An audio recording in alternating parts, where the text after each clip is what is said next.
Hello friends. आज हम लोग बहुत ही अच्छी पारिवारिक कहानी सुनेंगे। रिश्तों का बंधन। परिवार अपने काम की तलाश में दूर रहते हैं तो दिल में जो दर्द होता है उसे कहानी के माध्यम से सुनते हैं। सूरज की पहली किरणें खेतों में फैल चुकी थी। पक्षियों की चहचहाट और हल्की ठंडी हवा ने पूरे गांव को एक मधुर एहसास से भर दिया था। यह गांव था धर्मपुर, जहां हर इंसान एक दूसरे को जानता था और रिश्तों की डोरें बहुत मजबूत थी। धर्मपुर में एक बुजुर्ग रहते थे, दादाजी, जिनका नाम था रामनाथ तिवारी। पूरे गांव में उन्हें आदर से दादाजी ही कहा जाता था। उनकी उम्र लगभग 75 साल थी, लेकिन आंखों में चमक और मन में स्नेह भरा हुआ था। रामनाथ तिवारी का घर पुराना जरूर था, लेकिन बहुत सुंदर था। मिट्टी का आंगन, तुलसी का चौरा और सामने एक नीम का पेड़, सब मिलकर एक शांत वातावरण बनाते थे। वे अकेले रहते थे क्योंकि उनका बेटा और बहू शहर में नौकरी करते थे, लेकिन अकेले होते हुए भी उनका मन कभी उदास नहीं होता था। वे गांव के बच्चों को कहानियाँ सुनाते, कभी खेती की देखरेख करते और कभी अपने पुराने रेडियो पर भजन सुनते। एक दिन सुबह सुबह डाकिया आया और बोला, दादाजी, आपके लिए चिट्ठी आई है। रामनाथ तिवारी ने चिट्ठी ली और चश्मा पहनकर धीरे धीरे पढ़ने लगे। प्रणाम दादाजी, मैं आपकी पोती अन्वी आपसे मिलने आ रही हूँ। मम्मी पापा कुछ दिनों के लिए विदेश जा रहे हैं और मैं छुट्टियों में आपके पास रहूँगी। बहुत दिन हो गए आपको देखे हुए। मुझे आपकी कहानियाँ बहुत याद आती हैं। आपकी अन्वी। दादाजी की आंखों में खुशी के आंसू आ गए। उन्होंने चिट्ठी सीने से लगाई और बोले, मेरी अन्वी आ रही है, मेरा घर फिर से हंसेगा। कुछ दिनों बाद गाड़ी की आवाज़ आई। अन्वी उतरते ही दौड़कर दादाजी के गले लग गई। वह लगभग 10 साल की थी, बहुत चंचल, मासूम और प्यारी। दादाजी, उसने खुशी से कहा। मेरी गुड़िया।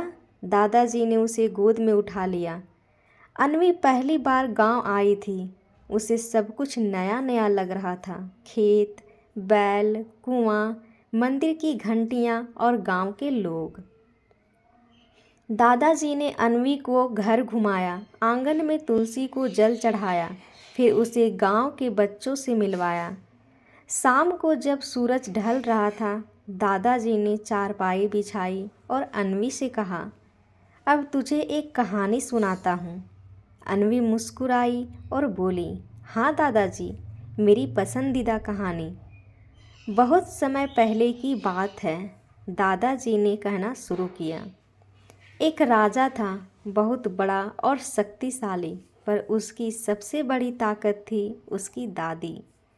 वह हमेशा कहती थी, बंधन वो नहीं जो रस्सी से बांधे, बंधन वो होता है जो दिल से दिल को जोड़े। अन्वी ध्यान से सुन रही थी। वह जानती थी कि यह सिर्फ एक कहानी नहीं, बल्कि दादाजी की जिंदगी की सच्चाई है। जैसे जैसे दिन बीतने लगे, अन्वी और दादाजी का रिश्ता और गहरा होने लगा। वे साथ में सुबह खेतों में जाते, दोपहर को पेड़ के नीचे बैठकर बातें करते और रात को एक दूसरे को कहानियाँ सुनाते। अन्वी ने मोबाइल छोड़कर मिट्टी में खेलना सीखा, पतंग उड़ाई और पहली बार आम के पेड़ से खुद आम तोड़ा। लेकिन दादाजी के मन में एक डर भी था। वे जानते थे कि छुट्टियां खत्म होते ही अन्वी वापस चली जाएगी। वे यह सोचकर ही दुखी हो जाते। एक रात उन्होंने अन्वी से पूछा, बेटी, तू वापस जाने के बाद मुझे भूल तो नहीं जाएगी? अन्वी ने मासूमियत से कहा, दादाजी, आप मेरे दिल में रहते हैं। मैं रोज़ आपको वीडियो कॉल करूंगी और अगले साल फिर छुट्टियों में आऊंगी। दादाजी मुस्कुरा दिए। लेकिन उनकी आंखें फिर भी नम थीं। अन्वी को गांव आए हुए अब 2 हफ्ते हो चुके थे। वह हर दिन कुछ नया सीख रही थी। कभी गायों को चारा देना, कभी गांव की नानी दादी से बातें करना, तो कभी बच्चों के साथ नदी में पत्थर उछालना। वह अब मोबाइल नहीं मांगती थी, उसे अब मिट्टी की महक पसंद आने लगी थी। लेकिन इस शांत गांव में अचानक एक दिन कुछ हलचल हो गई। गांव के चौधरी रामदीन के खेत में आग लग गई। खेत में खड़ी गेहूं की फसल जलने लगी। लोग दौड़े दौड़े वहां पहुंचे। बाल्टी से पानी फेंका गया, लेकिन तब तक काफ़ी नुकसान हो चुका था। रामनाथ तिवारी भी वहां पहुंचे। उन्होंने देखा कि रामदीन परेशान खड़ा था। गांव का हर किसान जानता था कि एक फसल का नुकसान पूरे साल की कमाई को खत्म कर देता है। रामदीन, तुम चिंता मत करो, दादाजी ने उसके कंधे पर हाथ रखा। हम सब मिलकर तुम्हारी मदद करेंगे। लेकिन दादाजी, अब तो साहूकार भी कर्ज देने को मना कर रहा है। घर कैसे चलेगा? रामदीन की आंखों में आंसू थे। शाम को घर लौटने के बाद अन्वी ने पूछा, दादाजी क्या हुआ था खेत में? दादाजी ने सब कुछ सरल भाषा में समझाया। बेटी, किसान की फसल उसका जीवन होती है। जब फसल जल जाती है तो जैसे किसी का घर जल जाए। अब हम सबको मिलकर मदद करनी होगी। अन्वी चुपचाप सुनती रही। फिर उसने कहा, क्या मैं भी कुछ मदद कर सकती हूँ? दादाजी मुस्कुराए। बिल्कुल, तुम लोगों को हिम्मत दे सकती हो और कभी कभी मुस्कान भी बहुत बड़ी मदद होती है। अगले दिन गांव के पंचायत भवन में बैठक बुलाई गई। दादाजी ने सबसे पहले बोलना शुरू किया। हम सब एक परिवार हैं, उन्होंने कहा। जब किसी एक पर दुख आता है तो हम सबको साथ खड़ा होना चाहिए। मैं अपनी एक फसल का हिस्सा रामदीन को दूंगा, बाकी आप लोग जो भी मदद कर सकते हैं करें। एक एक करके लोग खड़े हुए। मैं 10 बोरी अनाज दूंगा। मैं 2 बैल कुछ दिन के लिए दूंगा। हम मजदूरी में मदद करेंगे। गांव के लोग एक दूसरे के लिए खड़े हो गए। अन्वी यह सब देख रही थी और सोच रही थी, शहर में तो लोग अपने पड़ोसी का नाम भी नहीं जानते, लेकिन यहाँ तो सब एक दूसरे के लिए जीते हैं। दादाजी बीमार पड़ते हैं। इन सब के बीच एक दिन अचानक दादाजी की तबीयत बिगड़ गई। वे सुबह खेत से लौटे तो बहुत थके हुए थे।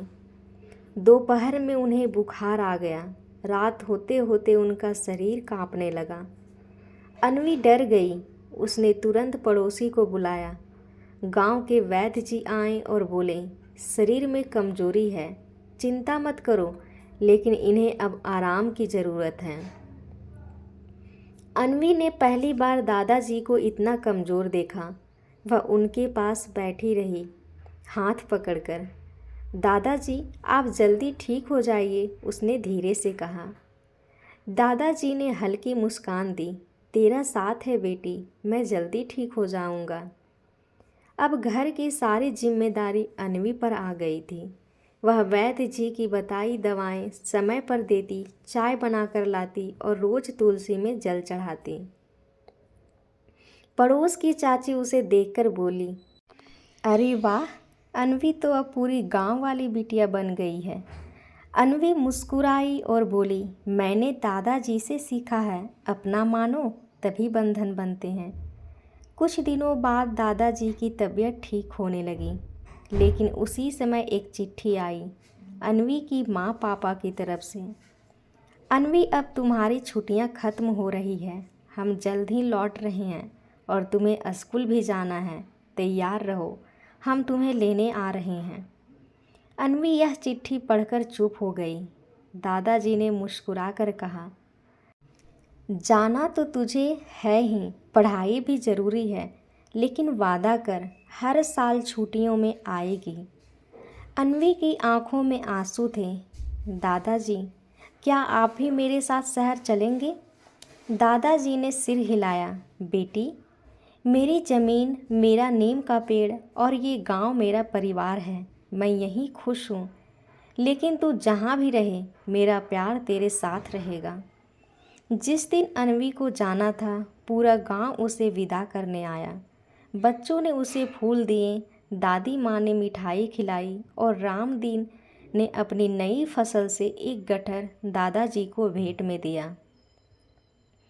अन्वी ने दादाजी को गले लगाया। मैं बहुत याद करूँगी। दादाजी ने उसकी चोटी में तुलसी की पत्ती लगाई और कहा, ये तुम्हें गांव की याद दिलाएगी। जहाँ भी जाना, अपनी जड़ों को मत भूलना। अन्वी अब वापस शहर लौट चुकी थी। स्कूल शुरू हो गया था। फिर वही रोज़ सुबह उठना, यूनिफॉर्म पहनना, स्कूल जाना, होमवर्क करना और मोबाइल पर वक्त बिताना। लेकिन इस बार कुछ बदला हुआ था।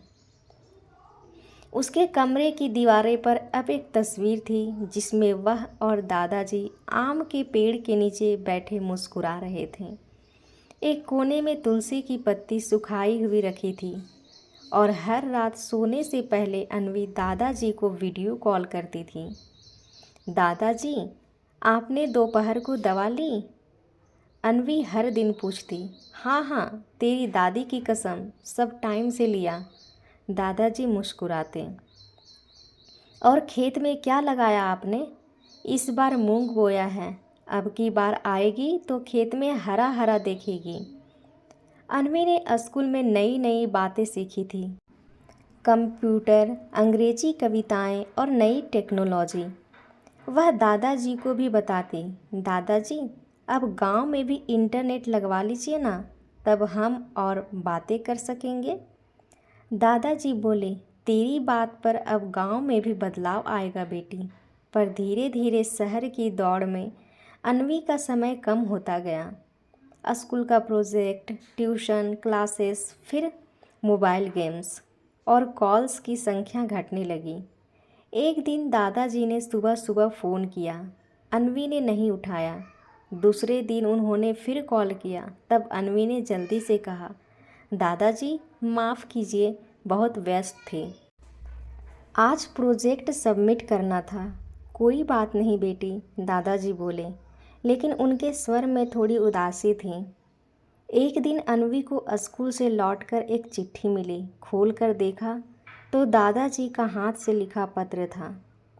प्रिय अन्वी, तेरे बिना आंगन कुछ सुना सुना है। तुलसी अब भी खिलती है, पर तुझे देखे बिना उसका रंग फीका लगता है। मैं जानता हूँ तू बहुत व्यस्त होगी, लेकिन याद रखना, रिश्ते भी पौधे जैसे होते हैं। समय समय पर ध्यान दो तो फूल खिलते हैं, नहीं तो मुरझा जाते हैं। मैं तुझसे शिकायत नहीं कर रहा, बस तेरी आवाज़ सुनने का मन करता है। सदा तुम्हारा, दादाजी। चिट्ठी पढ़कर अन्वी की आंखें भर आई। उसने तुरंत फ़ोन मिलाया। दादाजी, माफ़ कर दीजिए, मैं भूल गई थी कि असली रिश्तों की परवाह सबसे ज़रूरी है। दादाजी ने बस एक बात कही, तेरा बंधन सबसे मजबूत है बेटी, बस उसे ढीला मत होने देना। कुछ ही दिन बाद स्कूल में एक प्रोजेक्ट मिला, माई रूट्स, मेरी जड़ें। सभी बच्चों को अपने पारिवारिक मूल, परंपरा और गांव के बारे में बताना था। अन्वी बहुत खुश हो गई। उसने प्रोजेक्टर पर अपनी गांव की तस्वीरें लगाई, खेत, नीम का पेड़, दादाजी, तुलसी का चौरा और बच्चों की टोली। प्रेजेंटेशन में उसने कहा, मैंने अपने दादाजी के साथ रहकर सीखा कि बंधन सिर्फ खून के रिश्ते नहीं होते, वो प्यार का होता है जो मन से जुड़ता है। गांव ने मुझे सिखाया सादगी, सेवा और सच्चाई। उसकी प्रेजेंटेशन को खूब सराहा गया। टीचर ने कहा, तुम्हारी जड़ें बहुत मजबूत हैं अन्वी, उन्हें कभी मत भूलना। प्रोजेक्ट के बाद अन्वी के मन में एक नई सोच आई, क्यों ना गांव और शहर को जोड़ने का काम किया जाए। उसने अपनी क्लास टीचर से बात की, मैम, क्या हम बच्चों को गांव ले जा सकते हैं जहां वे असली भारत को समझें। टीचर ने सुझाव पास किया और स्कूल ने एक ग्रामीण अनुभव यात्रा की योजना बनाई। जिसमें 10 बच्चों को गांव में 3 दिन बिताने थे। और गांव कौन सा चुना गया? धर्मपुर, अन्वी का गांव। 1 साल बाद गर्मी की छुट्टियों में अन्वी अपने 10 दोस्तों और 2 शिक्षकों के साथ वापस धर्मपुर लौटे। दादाजी स्टेशन पर खड़े थे, हाथ में माला और आंखों में आंसू। मेरी बेटी फिर आई, उन्होंने कहा। गांव में बच्चों के लिए चारपाई, मिट्टी के घर, बैलगाड़ी की सैर, नदी में स्नान और आम के पेड़ की छांव में पाठशाला, सबकी व्यवस्था की गई। बच्चे हैरान थे, इतना सुख तो शहर में भी नहीं है। 3 दिन बाद जब वापसी का समय आया तो सब बच्चों की आंखें नम थीं। एक बच्चे ने कहा, दादाजी, मैं भी अपने दादा दादी से अब ज़्यादा बात करूँगा। दूसरे ने कहा, अब समझ आया असली खुशी कहाँ छुपी है। अन्वी ने दादाजी का हाथ पकड़ा और कहा, आपने मुझे सिर्फ एक घर नहीं, एक दुनिया दी है जहाँ अपनापन हर सांस में है। धर्मपुर में गर्मी धीरे धीरे कम हो रही थी। आम पक चुके थे और खेतों में अब बारिश की तैयारी शुरू हो गई थी। स्कूल ट्रिप के बाद गांव में नई ऊर्जा आ गई थी। गांव के बच्चों को शहर की बातें पता चली और शहर के बच्चों को गांव की मिठास। दादाजी पहले से और खुश नजर आते थे, लेकिन अंदर ही अंदर एक तूफान धीरे धीरे उठ रहा था। दादाजी की तबीयत फिर बिगड़ती है। एक शाम जब दादाजी खेत से लौटे तो उनके सीने में तेज दर्द हुआ। उन्होंने किसी से कुछ नहीं कहा। सोचा थोड़ा आराम करूँगा, ठीक हो जाएगा। लेकिन दर्द बढ़ता गया। सुबह जब अन्वी उन्हें चाय देने गई तो देखा कि वे बहुत कमज़ोर लग रहे थे। दादाजी, आपको डॉक्टर के पास चलना चाहिए, अन्वी ने कहा। पहले तो दादाजी ने टाल दिया, लेकिन जब दर्द बढ़ने लगा तो वे भी मान गए। गांव के कस्बे के अस्पताल में जांच हुई। डॉक्टर ने कहा, इनका दिल कमज़ोर हो गया है, इन्हें आराम की सख्त ज़रूरत है और इलाज शहर में होगा। यह सुनकर अन्वी घबरा गई। उसे पहली बार एहसास हुआ कि समय हर किसी को बदल देता है, शरीर को भी, हालात को भी। दादाजी को शहर लाया गया। अन्वी के मम्मी पापा अब पूरी तरह साथ थे। एक अच्छे अस्पताल में भर्ती कराया गया। डॉक्टरों ने कहा इलाज हो सकता है, लेकिन इन्हें मानसिक तौर पर मजबूती और सुकून की ज़रूरत है। अन्वी रोज़ अस्पताल जाती, हाथ पकड़कर घंटों बैठी रहती। दादाजी, आप जल्दी ठीक हो जाइए, हम फिर गांव चलेंगे, आम खाएंगे और कहानियाँ सुनेंगे।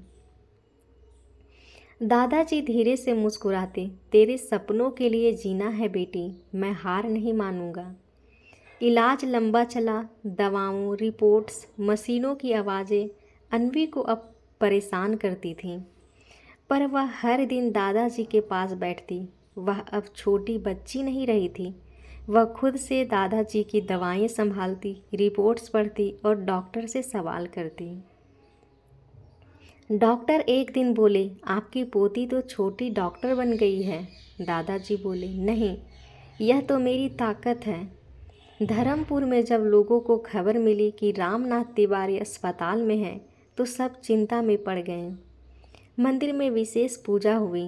बच्चों ने दादाजी के लिए पत्र लिखे। रामदीन ने लिखा, आप नहीं होंगे तो यह गांव सिर्फ ज़मीन का टुकड़ा बन जाएगा। आपकी हंसी से ही खेत हरियाली है, जल्दी लौटिए। ये पत्र अन्वी रोज़ दादाजी को पढ़कर सुनाती और हर बार दादाजी की आंखों में नमी और मुस्कान साथ साथ आ जाते। लगभग 1 महीने बाद दवाओं और प्यार के सहारे दादाजी की तबीयत सुधरने लगी। अब वे धीरे धीरे चलने लगे थे और उनके चेहरे पर फिर वही पुरानी रौनक लौट आई थी। डॉक्टर ने कहा, अब इन्हें शुद्ध हवा, ताज़ा खाना और सुकून चाहिए, यानी इन्हें वापस गांव भेज दो। जब दादाजी एम्बुलेंस से गांव लौटे तो पूरे गांव ने उनका स्वागत किया जैसे कोई राजा लौटा हो।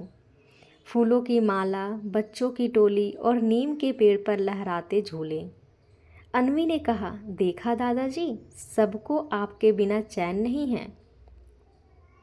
दादाजी ने हाथ उठाकर कहा, इस बंधन की ताकत ने ही मुझे जिंदा रखा है। अब दादाजी धीरे धीरे खेत में जाने लगे, लेकिन पहले जैसी मेहनत नहीं करते थे। अन्वी ने तय किया कि अब हर साल सिर्फ छुट्टियां में नहीं बल्कि महीने में एक बार गांव आएगी। उसने अपने स्कूल में ग्रामीण हेल्प क्लब बनाया, जहां शहर के बच्चे गांव के लिए मदद करते थे। किताबें, पुराने मोबाइल, टॉर्च और स्वास्थ्य जानकारी। एक दिन नीम के पेड़ के नीचे दादाजी बैठे थे। उन्होंने अन्वी को पास बुलाया और बोले, बेटी, जिंदगी में बहुत कुछ बदलता है, शरीर, हालात, ज़मीन, लोग, पर जो नहीं बदलता वो है बंधन। जिस रिश्ते को तुम दिल से निभाओगी वो हमेशा तुम्हारे साथ रहेगा। अन्वी ने कहा, दादाजी, मैं ये बात हर बच्चे को सिखाऊंगी। धर्मपुर में एक नई सुबह आई थी। खेतों में हरियाली लहराने लगी थी। दादाजी अब पहले से कहीं अधिक शांत और प्रसन्न थे।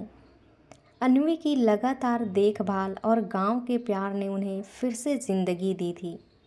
अन्वी अब स्कूल में अच्छी पढ़ाई करती थी, लेकिन उसके दिल में एक नया सपना भी पलने लगा था। कैसे मैं अपने गांव के बच्चों के लिए कुछ कर सकती हूँ। स्कूल के एक शिक्षक ने उसे प्रोत्साहित किया, अन्वी, तुम जैसे युवा अगर गांव के लिए काम करें तो बदलाव जल्दी आएगा। अन्वी ने निश्चय किया वह गांव में पढ़ाई और स्वास्थ्य को बेहतर बनाएगी। गांव के कुछ महिलाओं के साथ मिलकर अन्वी ने स्वयं सहायता समूह बनाया। इसमें गांव की महिलाएं आकर सिलाई, बुनाई और छोटी छोटी नौकरी की बातें सीखती। इससे उनकी आर्थिक स्थिति सुधरने लगी। दादाजी ने कहा, बेटी, ये तो असली बदलाव है। जब घर की महिलाएं मजबूत होगी तो पूरा परिवार खुशहाल होगा।